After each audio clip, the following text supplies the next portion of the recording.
ہم بستری ہو گئی. مسئلہ یہ ہے کہ روزے کی رمضان میں کے روزے میں اگر زوجہ سے ہم بستری کر لے, مکمل ہم بستری اگر ہو نا, پھر کفارہ ہوتا ہے. تو 60 روزے رکھنا لازم ہے. سمجھ رہے کتنے روزے؟ 60 روزوں کی طاقت اگر نہیں ہے, مثلا کوئی بوڑھا ہے بیمار ہو جائے گا, تو پھر وہ 60 مسکینوں کو 2 ٹائم کا کھانا کھلائے.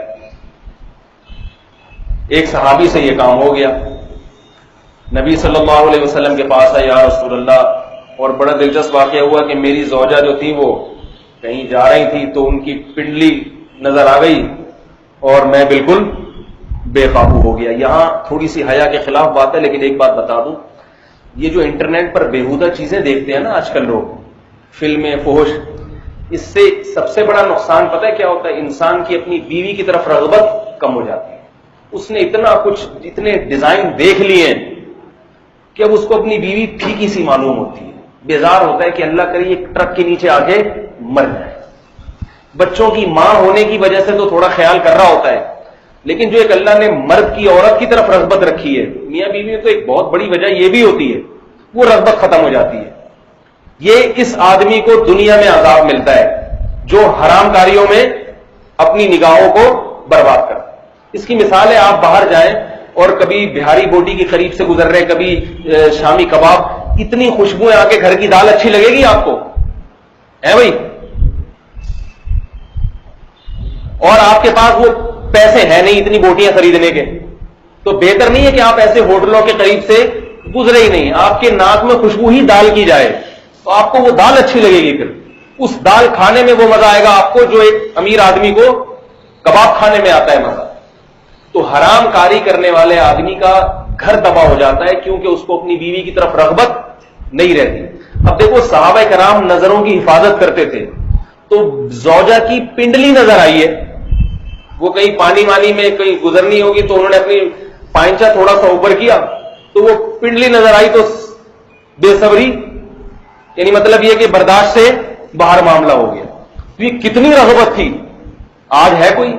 اس نے اتنا کچھ انٹرنیٹ پر, ٹیلی ویژن پر ننگی فلمیں اور فحش چیزیں اور ایسے ایسے چہرے اس نے دیکھ لیے کہ اب اس کو اپنی بیوی پسند ہی نہیں آتی. تبھی گھر برباد ہو رہے ہیں, ادھر ادھر منہ کالا کرتا ہے, عورتیں پریشان ہیں. اتنی خواتین کے فون آتے ہیں اپنے شوہروں کے بارے میں کہ موبائل میں درجنوں لڑکیوں کے نمبر ہیں, لڑکیوں سے فحش باتیں, لڑکیوں سے دوستیاں. مجھے یہ بات بتاؤ, یہ جوانی کب تک برقرار رہے گی؟ کل تمہارے بچوں کو پتا چلے گا نا ہمارا باپ ایسا تھا, بچہ بھی یہی حرکتیں کرے گا. سمجھ میں آ رہی ہے بات؟ بچہ کیا کرے گا؟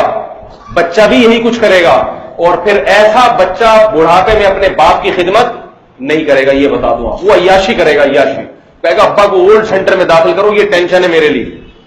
تو اس لیے اپنے گھروں کو پاکیزہ بناؤ. اور خواتین کو میں ایک نصیحت کرتا ہوں, اگر آپ کے شوہر سے اس قسم کی کچھ فحش حرکتیں ہوتی ہیں, خدا کے لیے قیامت تک بھی اپنے بچوں کو اس پر مطلع نہ ہونے دیں. عورتیں پیٹ کی ہلکی ہوتی ہیں, شوہر کی ساری باتیں اپنے خاندان میں کر دی, اس کی عزت کا جنازہ نکال دیا. اب شوہر بعد میں بعض دفعہ توبہ کر لیتا ہے, وہ توبہ تو کرتا ہے مگر اس کے خاندان میں وہ ذلیل ہو گیا, اور خاندان والے اس کے اولاد کو بتا دیتے ہیں یہ ساری باتیں. جب اولاد کے دل میں باپ کے بارے میں یہ خیال آ گیا کہ ہمارا باپ بیہودہ ہے, فحش ہے, تو اب یاد رکھو پھر وہ اولاد اپنے باپ کو کبھی بھی باپ نہیں مانے. اس سے نقصان کس کا ہوگا؟ اولاد کا بھی نقصان ہے اس میں. باپ تو جیسا بھی اس کی بزرگی دل میں ہونی چاہیے. تو صحابی نے کیا فرمایا کہ میں بے قابو ہوا اور مجھ سے یہ حرکت ہو گئی. تو رسول اللہ صلی اللہ علیہ وسلم نے ارشاد فرمایا کہ 60 روزے رکھو. کتنے؟ 60. انہوں نے فرمایا یا رسول اللہ اس کی استطاعت نہیں ہے. فرمایا 60 مسکینوں کو کھانا کھلاؤ. فرمایا اتنے پیسے نہیں ہیں, خود مسکین ہوں. اب کیا کریں؟ قرآن حکم تو یہیں تک ہے کہ جب پیسے آ جائیں تو کر دینا, صبر کرو. لیکن آپ صلی اللہ علیہ وسلم نے یہ سوچ کے بھی تھوڑی سی تو سزا ملے نا ان کو. چلو وہ تو جب اللہ صحت دے گا 60 روزے رکھ لیں گے, پیسہ دے گا تو 60 غریبوں کو کھانا کھلا دیں گے, لیکن تھوڑی سی فی الحال سزا ملنی چاہیے. تو آپ صلی اللہ علیہ وسلم نے صحابہ کرام سے فرمایا بھائی کچھ صدقہ, ان سے فرمایا کہ کچھ تھوڑی سی رقم صدقہ کرو. انہوں نے فرمایا کچھ بھی نہیں ہے. تو آپ صلی اللہ علیہ وسلم نے صحابہ سے فرمایا کہ ان کو کچھ پیسے سب جمع کر کے دے دیں. سب صحابہ نے تھوڑا سا ان کے لیے چندہ کیا, ان کو ہدیہ دے دیا, یہ لوگ. آپ صلی اللہ علیہ وسلم فرمائے جاؤ مدینہ میں کسی مسکین کو صدقہ کر دو, یہ رقم تمہارے بھی نہیں ہے, لوگوں نے جمع کر کے دیے, چلو لوگوں کے پیسے لے لو اور جا کے کسی مسکین کو صدقہ کر دو. تو صحابی کہنے لگے یا رسول اللہ اپنے سے زیادہ مسکین کو صدقہ کروں؟ مطلب یہ کہ میرے سے زیادہ تو کوئی مسکین مدینہ میں ہے ہی نہیں. آپ صلی اللہ علیہ وسلم مسکرانے لگے, فرمایا جاؤ کھاؤ اور بیوی بچوں کو کھلاؤ. غلطی بھی ہوئی اور پیسے بھی آ گئے. تو یہ نبی صلی اللہ علیہ وسلم نے ان کے ساتھ محبت کا معاملہ کیا. تو ایسے مساکین کو نبی حکم کیا دے رہے ہیں؟ صدقات و خیرات کا. قرآن حکم کیا دے رہا ہے؟ والدین پہ خرچ کرو, رشتہ داروں پہ, غریبوں پہ, مسکینوں پہ. کیوں بتا رہا ہے قرآن کے بھائی جتنے ہو اسی میں سے کر دیا کرو, اسی میں سے کر دیا کرو. حدیث میں آتا ہے رسول اللہ صلی اللہ علیہ وسلم نے فرمایا اتقوا النار ولو بشق تمرۃ, جہنم کی آگ سے بچنے کی کوشش کرو. یاد رکھو اللہ کے غصے کو صدقہ جتنا ٹھنڈا کرتا ہے نا, اتنی کوئی چیز ٹھنڈا نہیں کرتی.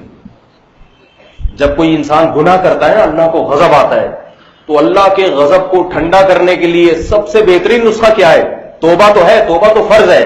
توبہ کے علاوہ دوسری چیز صدقہ کر دے, کسی غریب کو کچھ پیسے دے دے, اس سے اللہ کا غضب, غصہ کم ہوتا ہے اللہ تعالیٰ. تو آپ صلی اللہ علیہ وسلم نے فرمایا جہنم کی آگ سے بچنے کی کوشش کرو صدقے کے ذریعے. اور فرمایا اگر پیسے نہیں ہیں, غریب ہو, بشق تمرۃ, کھجور لو, کھجور کھانے کے لیے کھجور ہے نا, اس کے 2 ٹکڑے کرو, ایک خود کھا لو, آدھا ٹکڑا کسی غریب کو صدقہ کرو. اس آدھے ٹکڑے سے اللہ تمہیں جہنم کی آگ سے بچائے گا, آدھے ٹکڑے کی وجہ سے. تو یہ جس غریب کے پاس یہی ہو, ایسا نہ ہو کہ میں اور آپ کی کھجوریں لے کے چٹانا شروع کرتے ہیں غریبوں کو کہ بھئی آدھے ٹکڑے سے ہوتا ہے. ہم اور آپ کو اللہ نے بہت اچھی حیثیت دی ہے, ہمیں تھوڑا سا زیادہ خرچ کر دینا چاہیے. اور خرچ کرنے سے مال بڑھتا ہی ہے, آج تک کسی کا مال کم نہیں ہوا. اللہ کے نبی صلی اللہ علیہ وسلم نے فرمایا کہ صدقہ کرنے سے کبھی بھی مال کم نہیں ہوتا. اور قرآن میں بھی اللہ نے فرمایا کہ یمحق اللہ الربا ویربی الصدقات, اللہ سود کو گھٹاتا ہے. سود خور ہمیشہ روتا ہوا نظر آئے گا, پیسے ہی نہیں ہے, پیسے ہی نہیں ہے, ہر وقت مانگتا ہوا نظر آئے گا, دولت ہو کے بھی اس کا دل تنگ. اور آپ صلی اللہ قرآن مجید میں اللہ نے فرمایا وَيُرْبِ الصَّدَقَاتِ, صدقات کو اللہ کیا کرتے ہیں؟ بڑھاتے ہیں. دنیا میں بھی بڑھاتے ہیں, آخرت میں بھی بڑھاتے ہیں.